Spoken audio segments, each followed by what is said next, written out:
Welcome to the Family Skeptical, Parenting Through Nonbelief. We're a married atheist couple raising two wonderful, strange children. We ask big questions, dissect weird parenting moments, and examine how society ignores or misrepresents families like ours. If you're any stripe of non-believer who's involved in raising children, welcome. You are our people. Our kids have heard all our swears, but yours might not have. So be thoughtful if there are young people listening with you. Hey everyone, before we get into the main podcast, I have something exciting to announce. The Creator Accountability Network, CAN, is having their first fundraiser on April 25th, and we are going to be a part of it. So it runs from 6 to 10, but at 7 p.m. Eastern Time, Pops is going to be on. He's going to be opposite some folks from the podcast talking about the big stuff, which is super cool if you've never listened to it. I always try to check out their episodes. And CAN is an amazing organization. They provide training on harassment and abuse prevention, a hotline that people can call into with issues, and they work in a restorative justice system to address and reduce instances of harassment, abuse, and harmful content. We got our content credentialed with them, which was just a great experience. The training was incredibly helpful, and it means that if you ever have an issue with something we say or do and feel uncomfortable coming to us, you can call them, and hopefully we can reach a solution where we learn to do better and you feel like your issue has been addressed. So if you have time, it would be great if you could watch. It's going to be on the Cognitive Dissonance Twitch stream, which is another amazing podcast. And I'll link to that in our show notes. And if you feel like giving a little money to CAN, what they're doing is fantastic. And even if you can't watch, you can go and donate on their website, which is linked in all of our show notes. So again, that is April 25th. It's from 6 to 10, but Pops will be on at 7, and we hope a few people check it out.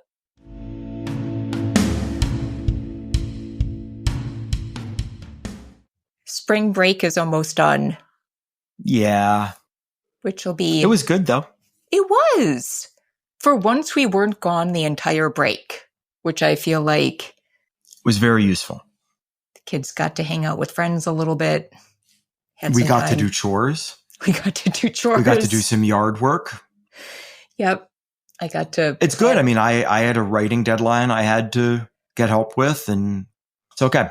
It's totally fine. All the things are good. But we went to Williamsburg. Which did. Was way cool. Okay. I was going to say it's way cooler. You're about to say way cooler than you expected, but that is so lame. No, then I remembered. Is awesome. Then I remembered. But here's the thing. I went when I was a kid. So did I. I remember nothing. Like Same. I kept waiting to remember something. Same. I remembered nothing.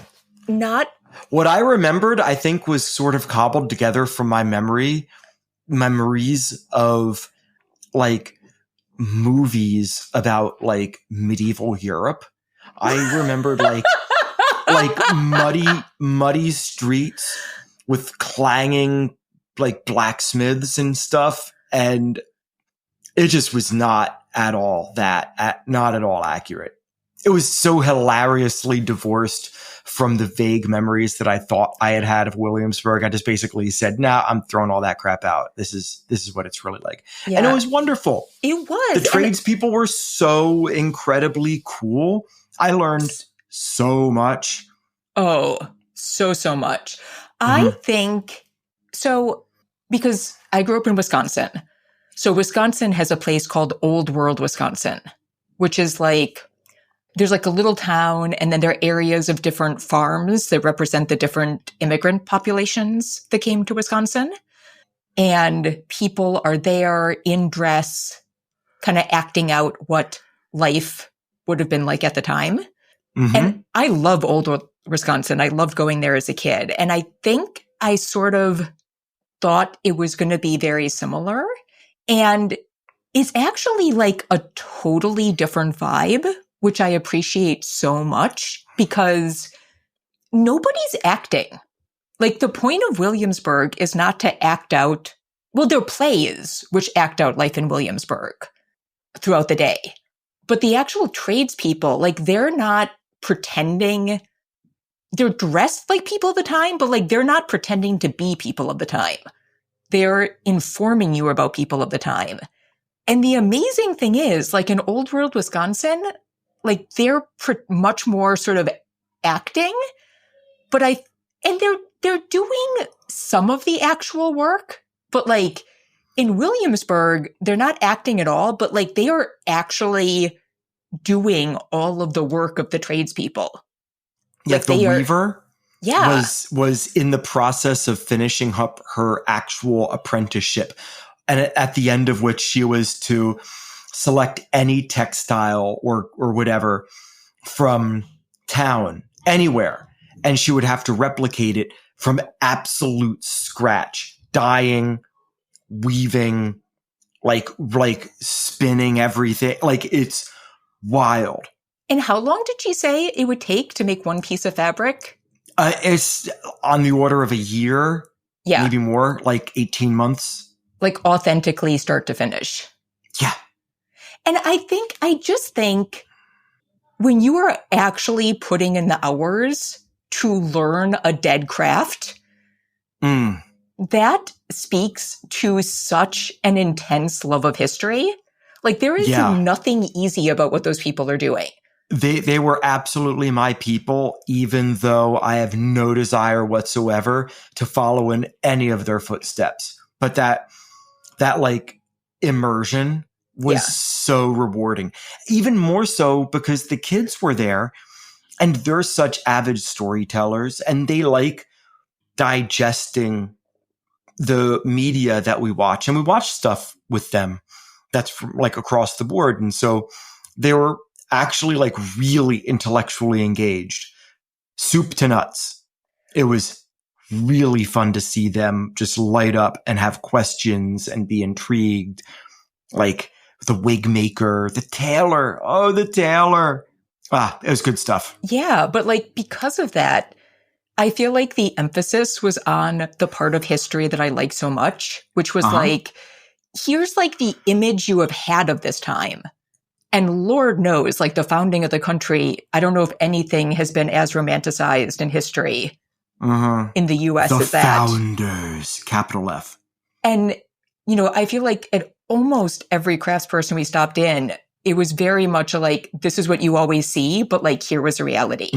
Like the wig maker was talking about how you picture everybody in white wigs and almost nobody owned a white wig because it was so expensive. And I thought that everybody had wigs. And it was like a lot of people, especially like in the later years of the 18th century, were just using their regular old hair. They didn't have wigs at all. Yeah. It was mind-boggling how wrong I was. The whole trip was a study in skepticism, from my like believing that I actually had memories of the place to some of the actual historical details that I, like so many other folks, take for granted. Yeah. Happy to overwrite all of that. It was so great. You know, and it's so interesting because we think about, you know, I mean, it's like the whole play that they act out. It's like the lead up to the revolution, and it was the lead up to the Continental Congress. Yeah. And so, you know, I think, but, you know, just how, you know, I think there's a sort of sense of like, there was already a sense of, I don't know, like, I think I assumed that there would sort of be a sense of like pride in being in this new place, but also just like how connected it was to Britain. And talking to the apothecary and being like, were any of the things in the medicines grown here? Like, did you grow stuff here? And he's like, no, because that would have been considered less than. Like, you want to get your medicine so crazy, right? From Britain, because like that's considered real medicine. And fashions, like sourcing clothing. Yeah. That's where the fashions were made. And so all the well-heeled colonials would have wanted like the up-to-date British fashions. It makes total sense. Yeah. But I just never really considered it that like how embedded British culture was in the colonies. It wasn't just that they were like legally or financially in control. There was a huge investment on a day-to-day basis, big and small, in Britain. Yeah. So it was very cool. It's like my favorite parts of history. I could not have had more fun. And the boys want to go back. And I think that as they get older, I think going back, I would keep it on the table because I think they'll see more and appreciate more the more they read and the more they know. Well, hell, like we as grown ass 40-somethings, we were learning stuff left, right, and center. Oh, yeah. And I mean, I think like my mom talks about when she went as a kid because it's very contained. It's like a pretty small area. And when she went, like her parents just kind of let them roam the city by themselves and the freedom of that. And that wasn't really appropriate this trip. But like in a couple of years, they could have quite a bit more autonomy too. So sure. Yeah, it was pretty great.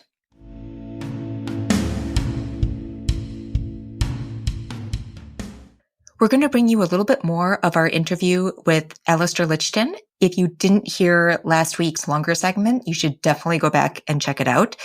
He is a humanist activist and community organizer. He has a blog called The Humanist Dad, which you can find at humanistdad.uk.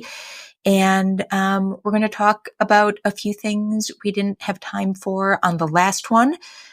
He has led education campaigns for the UK's National Secular Society, and his perspective on education is super interesting. So I hope you enjoy it. I have to go off on a tangent because given your work and what you said about the UK education system, that idea that it wasn't specifically religious, but there was just like no room for not being religious. You know, I mean, obviously, like we're in a very strange place in the US.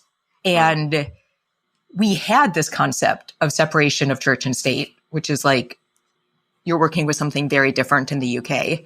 You know, but there's like been a big push to get religion into the schools. And I don't think like the end goal is not neutrality. Like I think the end goal is to push a very specific version of religion. But I feel like often when it's talked about, like the way they make it palatable is in those terms. Like, you know, everybody's more or less Judeo-Christian, you know, so it's just sort of fine to have these references in the air. And if you look at what they're actually trying to do, like that is not what they're trying to do. You know, when they were pushing to have Bible verses read in schools, one of the politicians in one of those states like made it very clear that he didn't want atheists teaching those Bible verses, which like makes it very clear that it's not just sort of a general cultural education that he's looking for. But again, I think the like nice version is, well, we all sort of believe in these values. Like, why not just have them there? And so based on the work you did from a place where I feel like it is a little bit more just like in the air, like what are the real negatives still of having those things a focus in the schools? It's oft there's problems. So one of the big problems I worked on is just direct discrimination in school admissions. Around 3 in 10 people at primary school level in England have either high or extreme restriction on the option of a non-faith school. It's hard to estimate how many school places are religiously selective in this country in state funded schools. Often now, in more than 8 years working on education issues, I very rarely came across any sort of examples of extreme indoctrination within schools. The most extreme indoctrination problems we have in schools in this country tend to be in unregistered and therefore unregulated schools rather than mainstream education settings. It's more the religious control of so much of education and the way that leads to barriers to reform, around whether it's sex and relationship education or religious education in school, or the structure and funding of schools. The faith schools, generally speaking, do not try and force people to be a certain religion, but they shape their perception of the religious of the religious options, the religious landscape. If you and I would have always been really curious and wish we could have done some research on asking attendees of faith schools what percentage of the country they think share their religion, and I'm sure they would massively overestimate it. But we don't need to have really extreme examples to have problems with our education system. And the different parts of the UK. The UK is made up of 4 nations, and the religious education system and the role of religion in schools in all 4 parts of the country are very different. Northern Ireland has its own extreme and very particular history that the vast majority of pupils in Northern Ireland, I think the last estimate I saw, which maybe a few years old, was 93% of pupils in Northern Ireland are basically in religiously segregated schools, very few integrated schools where people from different religious backgrounds mix. That's fascinating. That makes me think about some things even differently. Just that sort of what you consider as the baseline and the norm. And it's often about just overemphasizing the importance of religion by framing everything through religious lenses.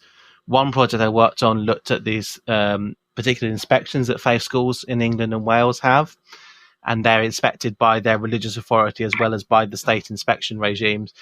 And I remember reading some of these inspection reports of C of E schools.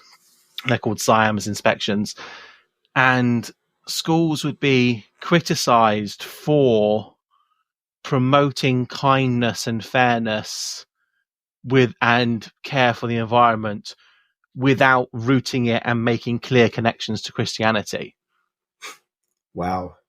So there has to be magical thinking. It's unacceptable if it doesn't also promote. I think it's just the wanting to frame everything within that religious framework, and that's not necessarily based on trying to force children to be that religion, but to encourage them to grow up with a heightened respect for and centering of and view of the importance of that religious worldview, and to think and process these issues in this kind of religiously informed way. Makes me wonder considering what you said about how the schools don't necessarily promote an agenda that is also like necessarily anti-science, anti-environmentalist, it makes me wonder what those same institutions would have to say about a student who, let's say, is like a Giantist, where they're very concerned about not doing harm to other creatures. And they have also a completely different sort of religious framework. But they do have a religious framework.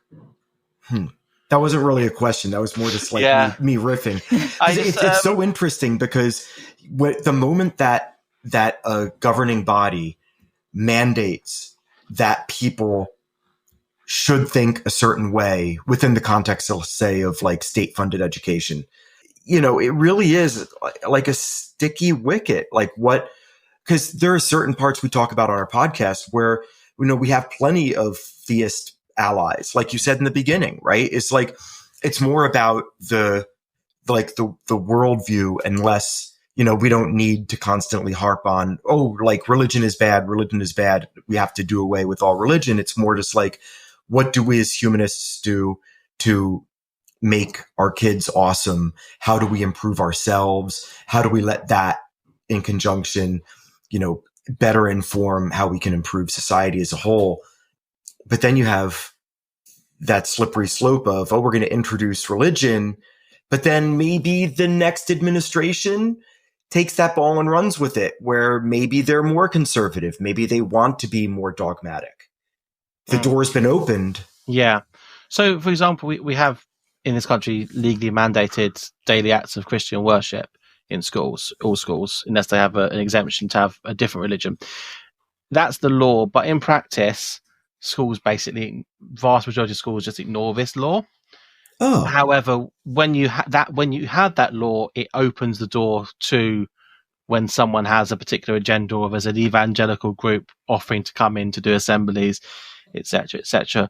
mm-hmm. As a secular education activist, I think we've got to talk about the negatives, and this goes back to, we've got to talk about the problems with religion in certain settings, the problem of religion in schools, without sounding hysterical and without suggesting that these are all indoctrination factories. Like when we talk about the research, is these tend to increase segregation. It's not that they are absolutely segregation, apart from a situation in parts of, for example, Northern Ireland. Let's close out on the speculative, I think.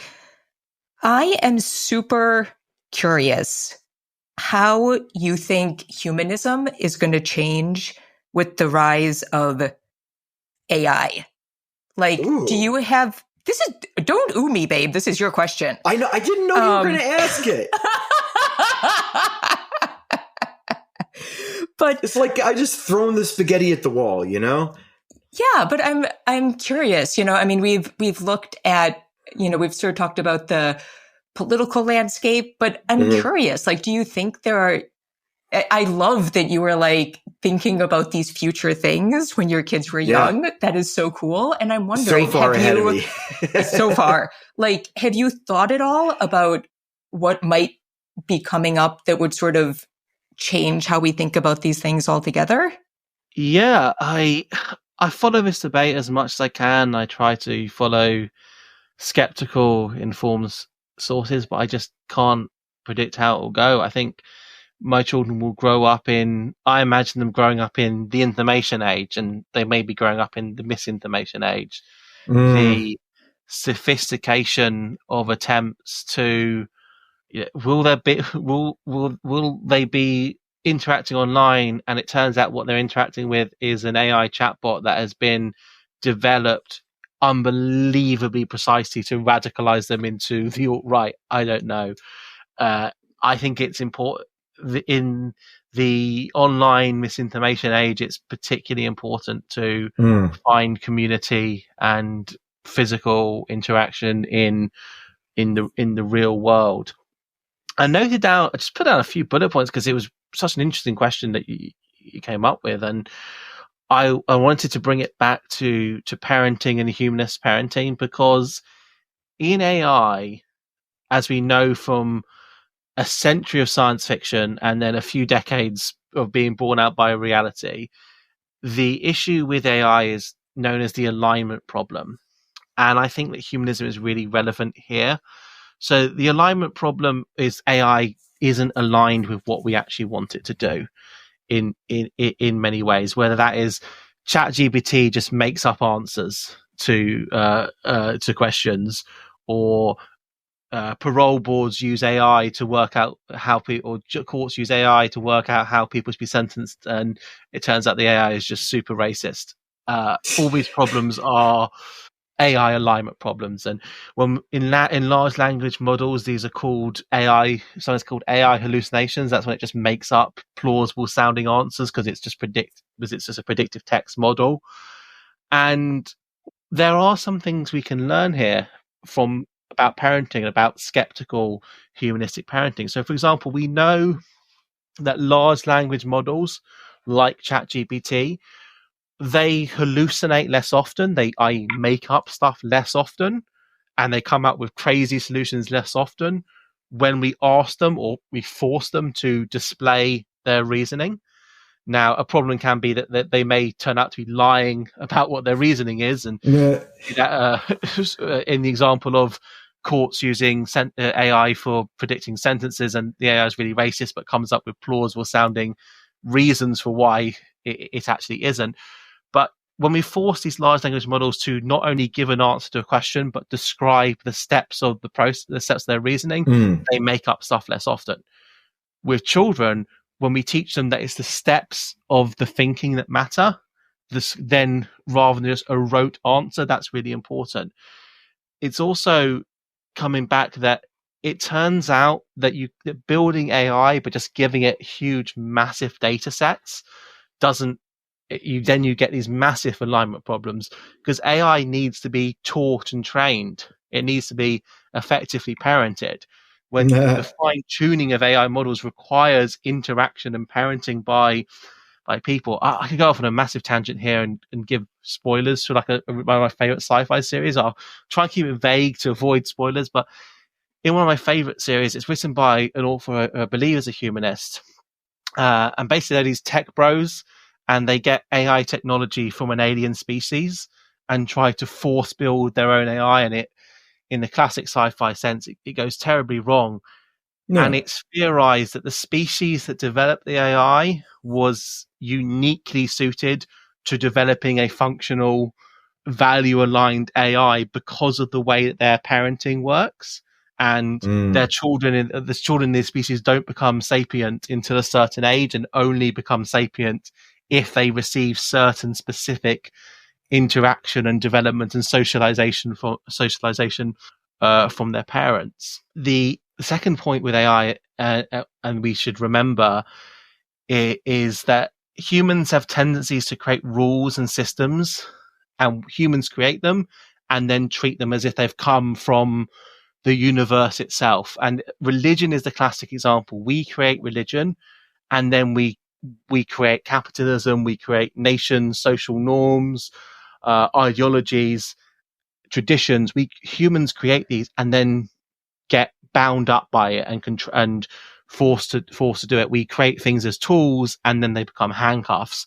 Whereas, and humanists, when you realize that religion is something we created, we can change, we can go back in and change the fundamental assumptions. When we think that all of these social systems are things that we created, and we can choose to change the rules, we can choose to change the rules about how technology is used.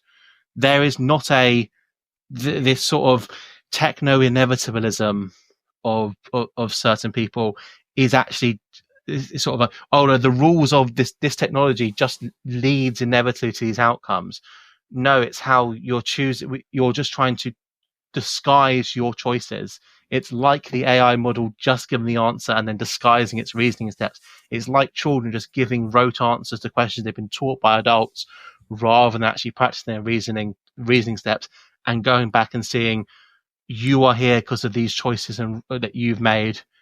You can go back and re-examine and change these rules and take them apart and make them work again for you in a different way. That makes me think of something, because I was just listening to Search Engine, which had a whole episode about AI. And one of I don't know, is the 5-paragraph essay as big a thing in your schools as it is in the US? Probably, I don't think so. It's not same technique. Thinking of, it's been a while since I did those sorts of essays at school. Yeah, so there's this thing called the 5-paragraph essay that was basically designed for standardized testing in the US. And the idea is you open with a paragraph saying, kind of giving your argument, and then you have 3 paragraphs backing up your argument. And then in the 5th paragraph, you restate your argument. And my mom has railed against the 5-paragraph essay for forever, because that's not what the actual essay form is about at all. And one of the interesting things that episode talked about is that AI is destroying the 5-paragraph essay, because AI is perfectly built to do that for students, right? Any AI can create a 5-paragraph essay for you like that. But the real form of the essay, where you take people through a journey and use it as a writing example to think out a problem and show the path that you took to get to a new conclusion or to bring somebody to a new way of thinking, that is not as easy to just ask an AI to spit out. And so I don't know, I'm just fascinated, because, thinking about do we have to use this in a particular way? This sort of this it's not exactly the same thing, but I think it's can we use this to think about how we could be using our brains better? If now students could use this tool to just do so much work for them, should we be thinking about the kind of work that is maybe more engaging that we should actually be asking them? to do. Yeah, and It was huge, just huge potential to use a tool. I use whenever I need any sort of formula, any anything complex in Excel, any VLOOKUPs, etc. I just ChatGPT writes that for me, and it sometimes just makes up functions that don't actually exist in Excel because of it. I need a formula which does this, and this, and it's it makes up where the syntax of the formula is right, but that's just not a function. It's made up a function. It will be. We've had, I don't know how much you've had in the years, but we've had going on 40 years in this country of making fun out of media studies as a students at school nowadays, they're doing media studies. The we call them Mickey at degree level. It's like Mickey, quote unquote, Mickey Mouse degrees, and the whole generation of that of just making fun out of media studies then went and got radicalized into QAnon on Facebook and various other conspiracy theories. We need media studies in school. We need gender studies. Yeah. And we need studies in race theory. It's ironic. Absolutely, culture studies. We're going to need to. Our children will navigate a cultural landscape which is in many ways far more complex than and definitely will be navigating an information, a misinformation space, which is very different to what to the social internet, which in its first generation, and perhaps that we grew up with.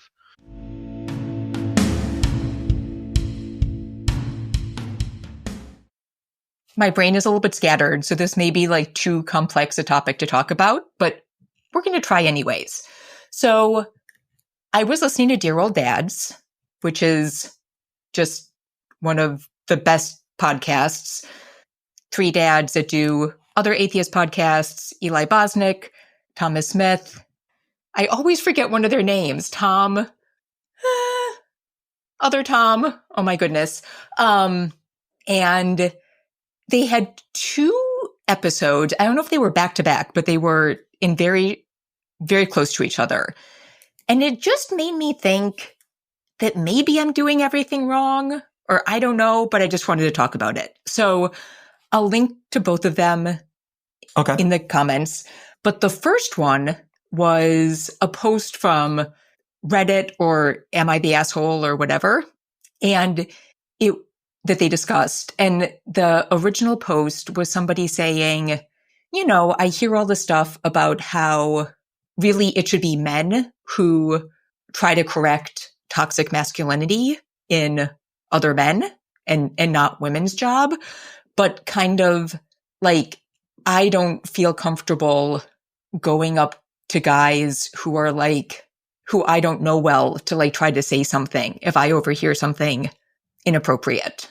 And the guys talked about it and, kind of talked about like intersectionality and how there are different levels of privilege. And like, if you're not a big buff guy, like you may not be able to approach certain guys because they wouldn't take you seriously.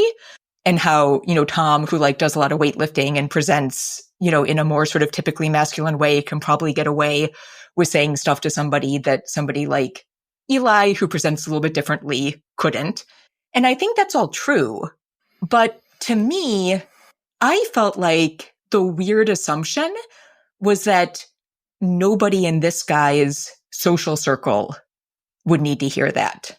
Like just the assumption that everybody that he would actually be in community with would be fine on all these topics. And I thought that was a weird assumption. And somewhere they talked about it. And I guess like in a past episode, Eli had said like, really most guys are okay.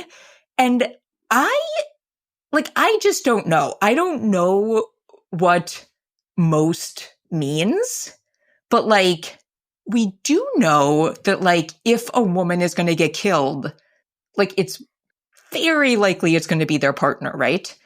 And we know that domestic violence is just like way more common than anybody would like to admit, and shows up in like lots of, I've talked about talking with my friend who's a social worker who worked with women who experienced domestic violence and sort of saying something that made it clear that I sort of thought that wouldn't happen kind of like in our community with the kind of people we hang out with. And her just being like, oh, you are really wrong about that. Like, this happens in all communities. So, and also, just sort of like so many people being influenced by kind of like the manosphere and all this stuff. So I was like, are we assuming that like just because we know somebody and they kind of seem like us, like they don't need to hear somebody being better on these topics? And I thought that was like kind of a weird assumption. And then they did an episode about sleepovers. And they all agreed that like a couple of them with kids that are old enough to do sleepovers, like they had some sleepovers at their house, but they all agreed that they would not do sleepovers at other people's houses. Because like you can't trust anybody, sure, and it's too vulnerable of a situation. And I guess like they had some weird experiences and just sort of like nothing good comes of it. Like all the sort of like worst stuff they got into had sort of been at sleepovers because it's late at night and, who knows? And like, who knows who those people are inviting over? I mean, really good point. It's really good to think about it carefully. And I had this moment where I was like, okay, I listened to one episode and I think so we have allowed some sleepovers and at other people's houses. So I was like, all right, I am being kind of more open in this situation where in some ways I kind of agree that nobody can be trusted. On the other hand, when they were talking about talking with other men, I'm like, why are you trusting that everybody in your social circle is okay and you're not going to like have a positive impact saying things in your social circle? So it was this weird moment of like, I am both less trusting and more trusting. And am I on the wrong side of both? And so I just wanted to talk about it because like, it really brought up some questions for me that I don't know if I have answered for myself. Okay. Does that make any sense? Yeah, I think that what you're touching on, what they were touching on in their episode is like some really like 101 level parenting anxiety. I don't think it's unusual or shameworthy or should make you like second guess all your parenting decisions moving forward or reconsider every parenting decision you made in the past. I think that, one of the most important things that we task ourselves with as parents, hopefully competent parents, is the essential protection of our children. Now, what form that takes obviously is a result of the culture of your family, that confluence of your upbringing, your partner's upbringing, nature, nurture, where you find yourselves socially and culturally at that moment. And so, what might have been appropriate when we lived back in Los Angeles might not be appropriate where we are now, might not have been appropriate where we lived in just previously to where we lived now. What it comes down to is, I think, in a lot of the cases, is read what is appropriate for the parents in your child's circle. Because ultimately, if everybody else is reticent to have a sleepover, for instance, we'll just use sleepovers as the example, because it could be any number of behaviors from airsoft guns to all sorts of things. Sorry, we're going through the airsoft "can I have please now" phase. Yes. But if you're the holdout to doing sleepovers, it's going to make your kid miserable. But also, it could potentially make the other parents wonder why it is you don't trust them when they all trust each other, and they might have done this sleepover thing with their kids as a group many times. Or conversely, if you're really gung-ho to do a sleepover and are like, I want to host everybody or whatever, and they never do sleepovers, that might raise eyebrows too. So I think the best thing to do is to first sort of clandestinely, get a sense of what the consensus is and start from there. Because you're not doing a sleepover with your own kids in your own house. You're doing a sleepover with other people's children. And again, referring back to point number one of our, if not the primary focuses as parents is our children's safety. So if what you propose rubs up against other parents' desires to keep their kids safe, then you might be alienating the people that you're intending to befriend, which is a shame. So I would, at the beginning of this whole thing, when you enter into a new group, to defer, or if everybody's sort of in your kid's friend group is sort of coming into this phase, at the exact same time, and you've lived in this in your community for a while, and you all already know each other, but until right now or whatever, it hasn't been an option or a consideration. And then you all kind of, casually are like, hey, have you guys considered when to do sleepovers? Like, our kids have never really done anything like that. They'll probably be like, oh yeah, we haven't done that either. We've been thinking about it. And then you come to some understanding mutually as a community. But like with us, we're entering into a situation where it seemed like everybody else was really good with it. And then we were like, oh, we have to decide what we're going to do. I'm glad that we chose to let Reader do a sleepover and then to host a sleepover. I think it was really good for him. And I think he handled himself very well. But I think part of that was because we had held back on doing them until that point. And then when it became obvious that sleepovers, maybe not an expectation, but sleepovers were de rigueur, then that helped us change our minds, I think, a little bit about our reticence to have our beloved Reader go off into the world. I think that first one was actually the first sleepover that friend group had done. Oh, I thought it was not. Mm-mm. Then wow. No. So, wow. It worked out great. So, I mean, I stand corrected. Then it would have been nice to have talked with everybody about it a little bit more beforehand. But then again, we didn't really know most of the other parents involved at that point. Yeah. We had no communication with them. Yeah, we did know the parents of the house he went to, just to be clear. Yes. Yeah, and I mean, I agree. Like, I would feel differently each place we were. And that has a little bit to do with just how much time. I mean, even though we just moved, I don't know. But like, this is where I sort of go to the skeptical side. Because I'm like, is that just because this neighborhood feels the closest to the one I grew up in? Like, does it have anything to do with the actual safety?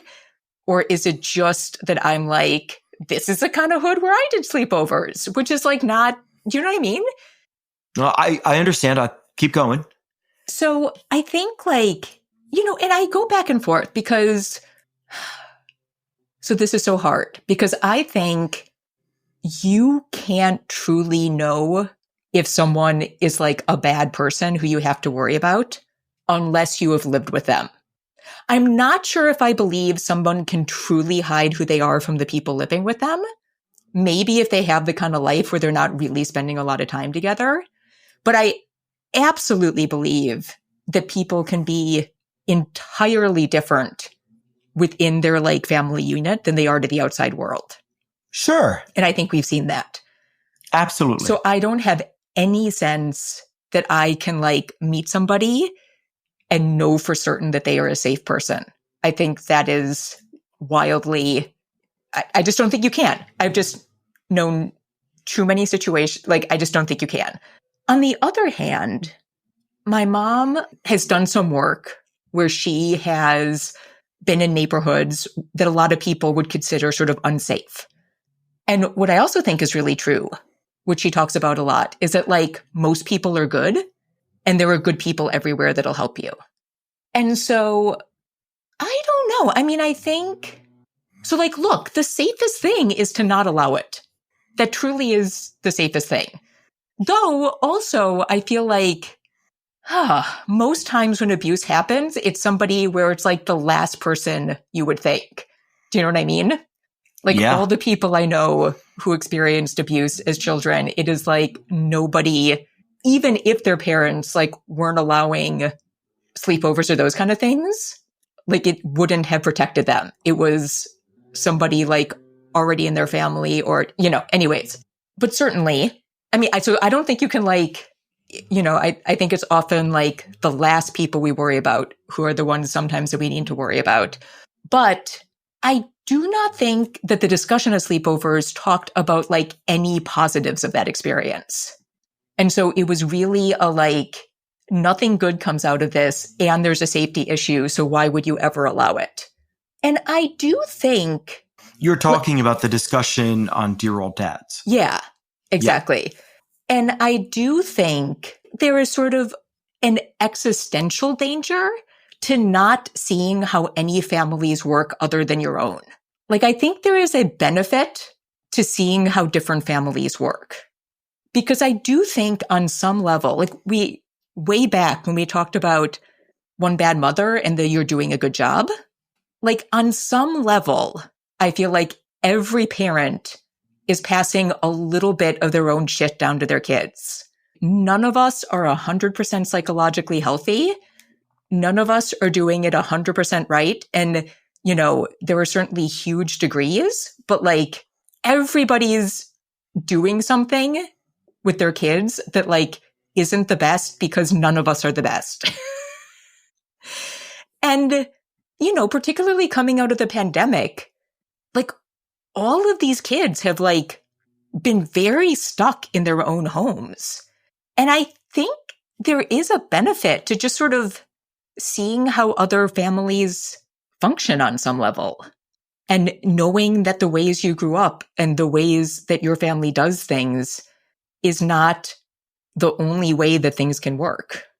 I mean, yeah. And just going over to a friend's house to hang out is one thing, but like in the case of Reader, he kind of effed off on his own happily.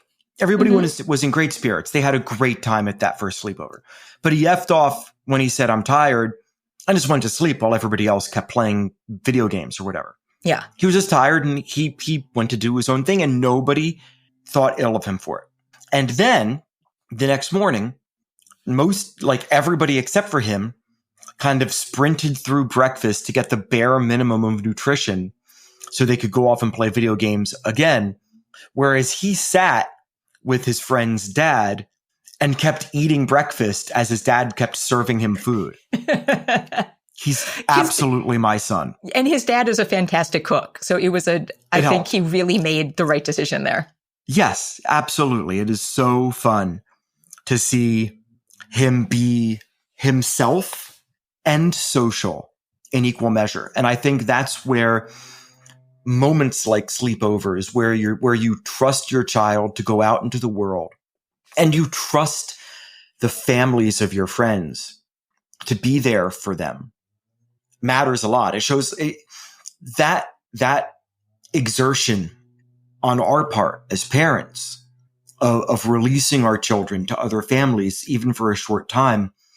If those families are at all close to yours, that is not something that is going to be lost on them.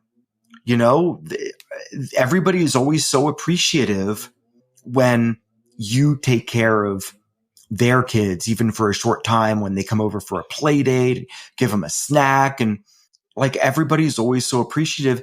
It isn't like they think any differently of your kids when you send yours to their house. At least that is what we need to think. Like, the world is grim and dark enough. We need to be able to trust at the bare minimum our immediate community, especially now, because that's our bulwark against all the pessimism that we're being suckered into feeling every day, because it's too easy. And I think that allowing our kids those moments of joy and coming together as like parent groups is what can help us stay focused on the brighter future that we owe our kids, that we actually have the ability to bring about for them. Because all this negative stuff really affects you the most when you allow it to. And I know it's easy for me to say because, I have a number of privileges and I see so many of my friends who don't have those privileges hurting right now. But I think that we can't be effective allies if we also get burdened by all of that pain. Like, part of this needs to be that we can help our community at large by being as positive as possible and, letting that positivity help maybe craft solutions we might not collectively see. And part of that has to be how we allow our kids to exist within their group, their collective space as children. And sleepovers are a big part of that at this age. Not at Go's age, I think, but at Reader's age for sure. Well, I mean, and I do think, like, as kids get older too, as much as you can say, like, that's when, like, the worst stuff goes down, on another level, I think kids do have to start trying out independence at some point. And I certainly don't think it's, like, a great idea to wait until kids are going to college when they're, like, totally on their own to have those first steps of independence. And are they going to do things that are more dangerous? Like, yeah. This sounds like Dan Savage's suggestion that you not wait until marriage to have sex with your would-be spouse. Like, you try out your identities. Yeah. You try out your personality traits. You try out different friend pairings. You try all these things out so that way, as you grow, you just have more information about yourself. Well, and also it's a positive. It's so hard because there's been so much said about how much it's hurting parents that we don't have communities anymore. And so, like, that is another existential issue, that they're just, like, used to be a lot more sort of support. And it's so easy to lament. Lamenting is easy. And especially with the internet, you find other people who want to lament the same things you lament. Then all of a sudden, it's like a feedback loop and everybody's lamenting. But there is a trade-off, because then, like, you are dealing with other people and other people are complex. So yes, there is. But then that behooves you to reach out and get to know better the parents of the kids that your kids are hanging out with. Yeah. Like, it's extra work, but my gosh, like, it's parenting. It's not supposed to be easy. And then, like, I also think about the kids who are perhaps in more difficult situations at home. And so many of those kids that I knew growing up, they kind of survived by hanging out at other people's houses. Yes. And that's such a good point. And, like, a lot of the other, well, not a lot, but particularly on For Crying Out Loud, Lynette, but Steph too, have, like, really talked about kids who have sort of become fixtures at their houses for a while. And it really seems right. like Muffin, isn't it Muffin Girl? Mobile Muffin. Mobile Muffin, right. Yeah. Mobile Muffin. What a name. What a name. So, and I don't think they ever, like, fully knew what was sort of going on in that situation, but empathy doesn't require, like, encyclopedic knowledge of a person's background. Yeah. I think about these changing standards and kind of what that means for kids in those situations. I don't know. I mean, I don't even think it's really changing standards either. You don't. I think the standard isn't changing. I think it's a perception, and maybe, like, again, this sort of the allure of getting together with a group of other people who share your existential fears and letting your existential fears reinforce each other. Because you could find Facebook groups or whatever of parents who are really like positive about it, I'm sure, who I'm sure. reinforce each other positively. But that's my point, is that I don't think it's a standard that's changed. I think that it's just that it's easier to let your fears be reinforced these days rather than doing the other thing and looking for confirmation of the positives, right? Like those are as easy to find.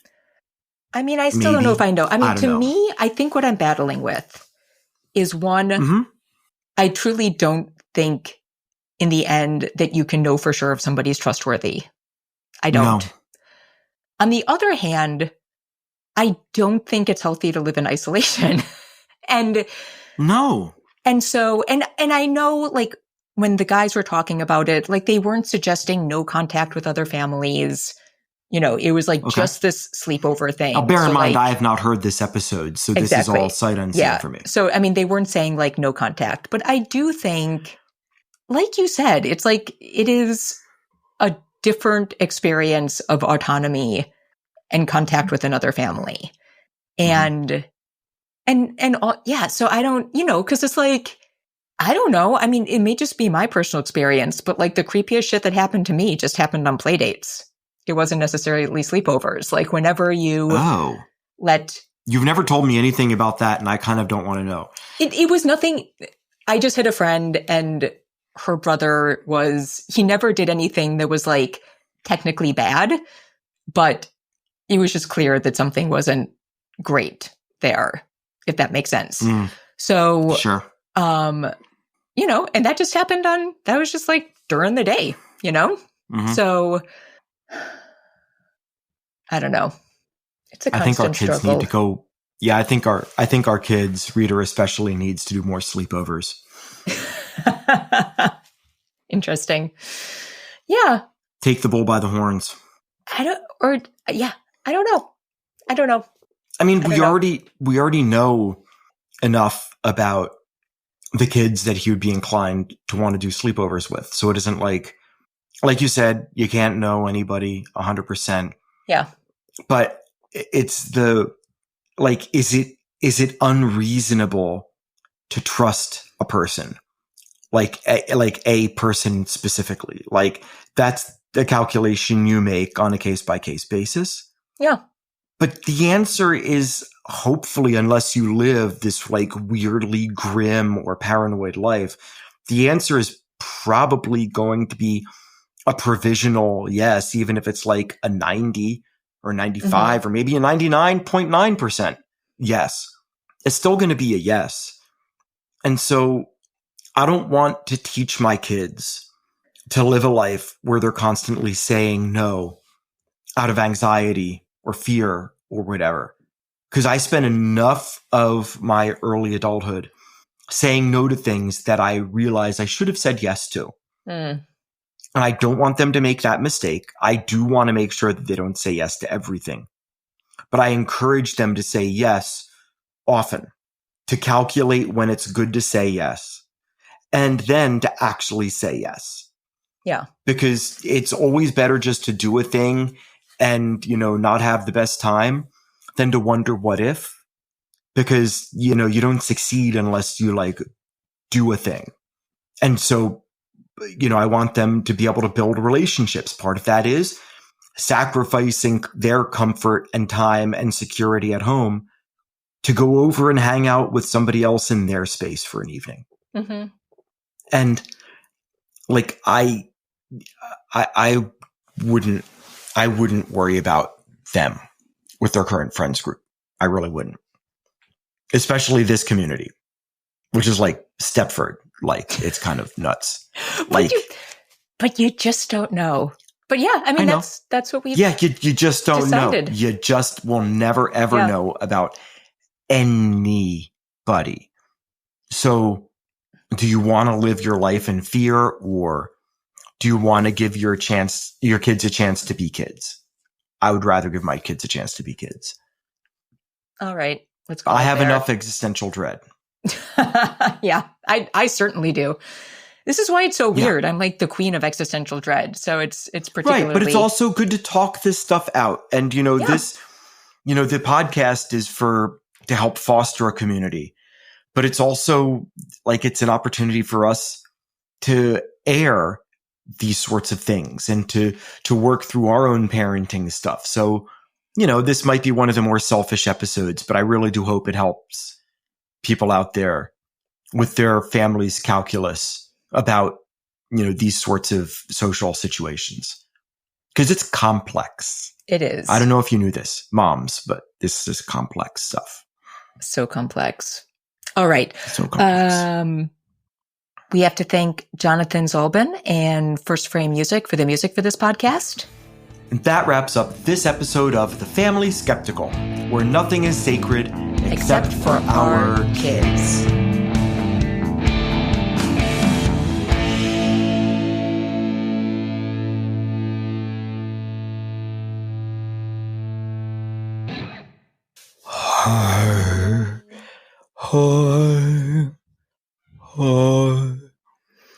Honk, honk, honk. What?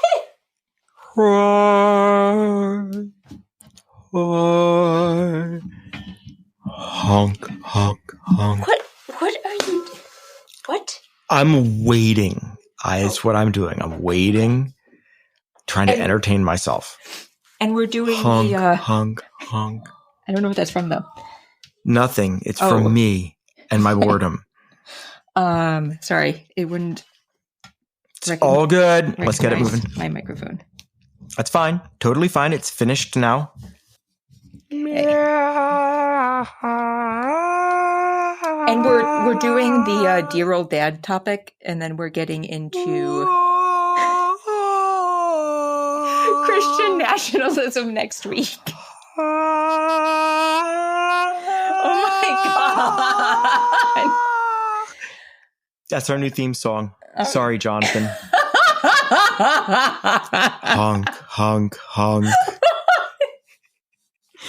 Oh my God. Okay. Thank you. I'll be here all week. All right, let's go.